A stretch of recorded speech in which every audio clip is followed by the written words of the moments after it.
The Oscars are coming up fast. We love awards season. Movies we haven't seen yet, stars wearing expensive outfits, the host possibly getting slapped in the face by Will Smith. I love it. Although we still have about a month until the big night, the controversy has already started up and it is getting juicy. From AI accents to political dramas, wicked being wicked, racist tweets, and the entire film that is Emilia Perez, people already cannot stop talking about the Oscars. Personally, I love drama, especially when it has nothing to do with me. That's why I'm on YouTube. So let's get into all of the crazy stuff going on with the Oscars in 2025. First of all, a round of applause for this year's snubs. Denis Villeneuve, I tried my best with the pronunciation, I'm so sorry.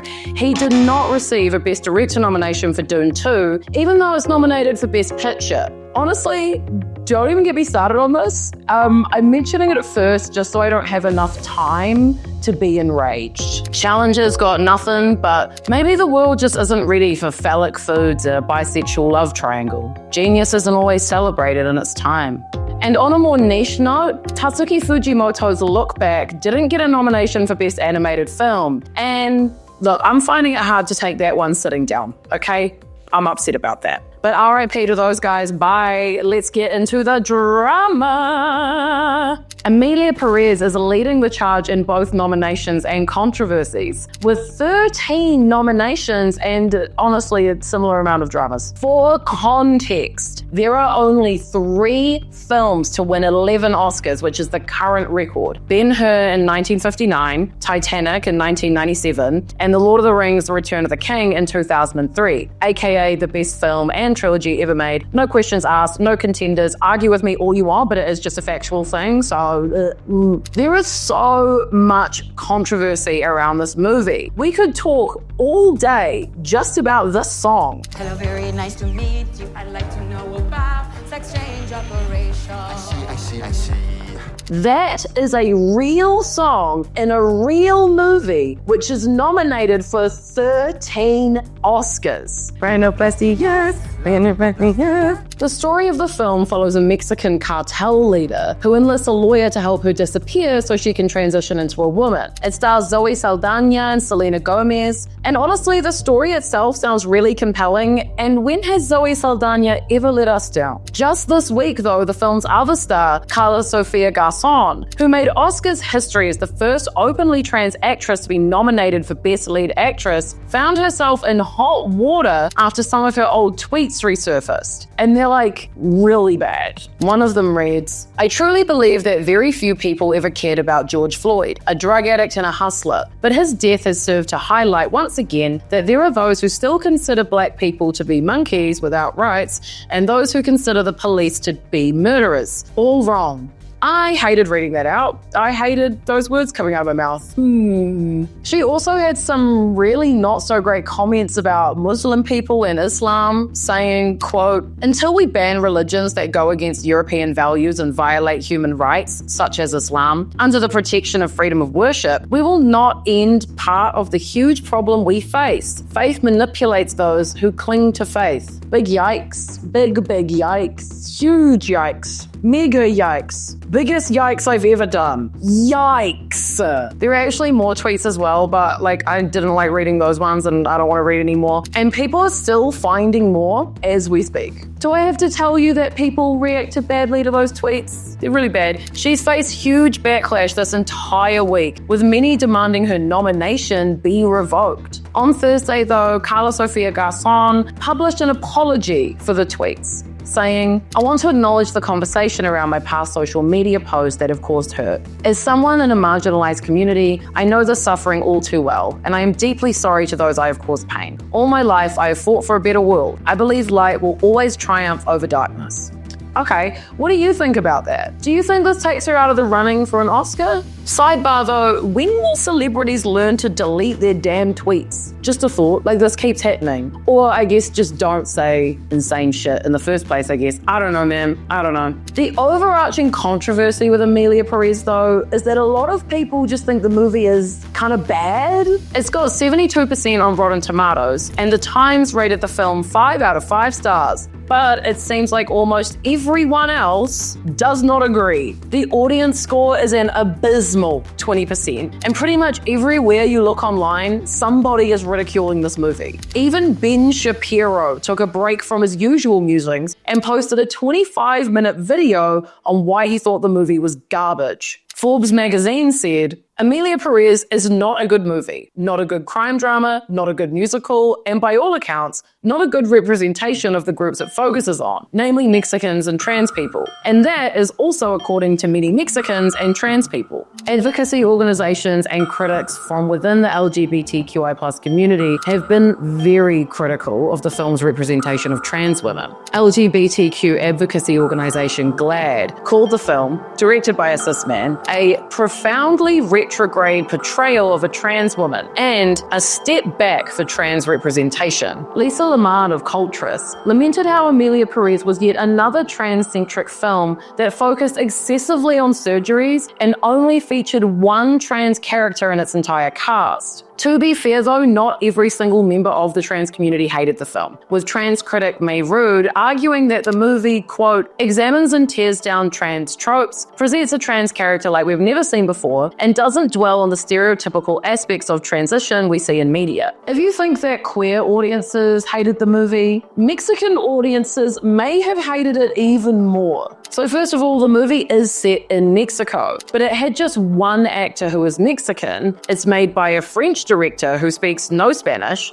It was shot in France, scripted with unnatural sounding dialogue, and Selena Gomez has been ridiculed by Spanish speakers online for her acting and her accent. Many felt that the film was simply an unfair and inaccurate representation of Mexico. According to Cecilia Gonzalez, a Mexican journalist living in Argentina, quote, Emilia Perez is everything that is bad in a film. Stereotypes, ignorance, lack of respect, making money from one of the most serious humanitarian crises in the world, mass disappearances in Mexico. I think the best way to explain how Mexican viewers felt about this film is this parody video. It's called Johann Scalabler, which I also can't say, set in France and filmed in stereotypical French accents, but starring Mexicans and filmed in Mexico. It has gone viral in Mexico, over 1 million views on YouTube. The parody storyline follows the titular character, a trans woman and heir to France's largest baguette company, as she falls in love with a man whose last name is Ratatouille, who is a trans man and rival head of France's largest croissant company. So yeah, if that doesn't explain how Mexican audiences viewed the film, I don't know what will. But the director managed to make the situation even worse with his comments, as they love to do. Jacques Audiard, the film's director, said, the real question is, am I entitled to speak about certain topics? As a white heterosexual French man in his early 70s, am I allowed to deal with gender transition? With the suffering of the survivors of the cartel crimes? Well, I think I am allowed. Look, I don't have a definitive call on that, but yeah, as you can imagine, that comment went down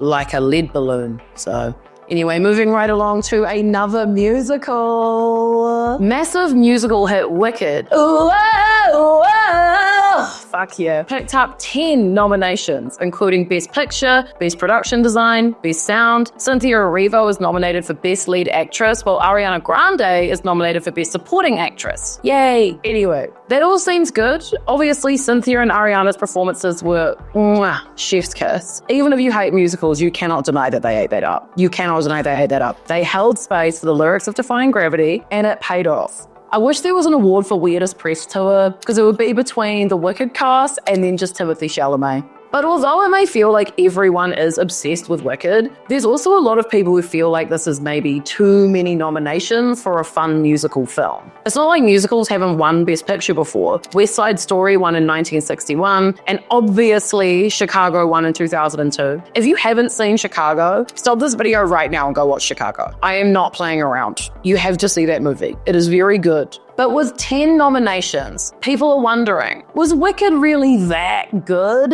An op-ed in The Standard by India Block titled, "Wicked is a fun movie musical, sure, but it shouldn't win the Best Picture Oscar," has been doing the rounds this week. The sentiment here is that, yeah, Wicked is good, but it's not exactly worthy of Best Picture. Thoughts? I liked Wicked. I thought it was good. But I suppose I don't reckon it's the Best Picture. I don't know. But as Cynthia Erivo wins, she will have her EGOT, which is cool. Oh, and I can't wait to see what her and Ariana wear. Oh, it's gonna be good. Oh, I'm excited for the outfits. Whoa, whoa. Anyway, moving on. The Brutalist, a movie none of us have seen yet about brutalist architecture. It's also up for 10 nominations. It stars Adrian Brody, so obviously it's like 3.5 hours long, and I'm assuming it's very good. Haven't seen it, but it's already cleaned up at the Golden Globes. The drama is popping off with this film though, with many saying Adrian Brody, as well as the entire film, should be ineligible for awards due to their use of AI. Ooh, drama. So David Yangche, whose name I really hope I'm saying right, I tried really hard, the editor of The Brutalist, who was in fact nominated for his work, admitted in an interview with Red Shark News that they used AI in post-production to fix Adrian Brody and Felicity Jones's Hungarian accents. Apparently they tried to use automated dialogue replacement, or ADR, but it just didn't work. And although he reckons he could have done it in Pro Tools manually, they opted to use AI to make things faster. Honestly, I would just not want to be the guy who has to look award-winning method actor and very stunning man Adrian Brody in the eye and be like, hey, great work on the accent, but we're gonna AI it. Ugh, yeesh. Whoa, wouldn't want to be there for that. The film also used AI to help create a sequence at the end of the film to bring the characters' architecture designs to life. The film's main character is like an amalgamation of influential architects like Paul Rudolph, Louis Kahn, Marcel Breuer. So it's like, did they feed those people's art into AI to make this sequence? Isn't that what we're like trying to avoid? Isn't that dark? Isn't that theft? Well, people are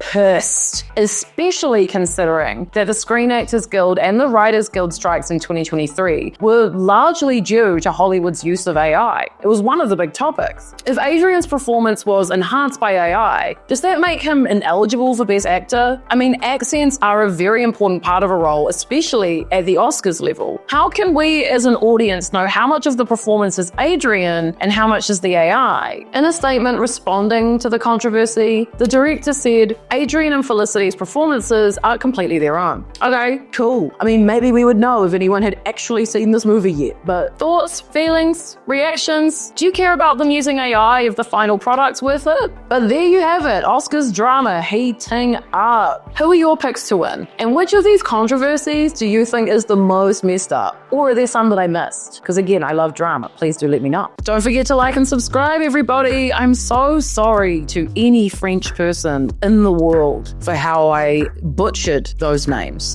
Butchered and left them for dead. I really do apologize. I'm working on it. I'm usually quite good at pronouncing things. It's just French, man. You'll love spelling stuff. It's crazy. But I respect it. I do respect it. If you like and subscribe, I promise to work a lot harder at pronouncing French names. I promise that to you. Pinky swear.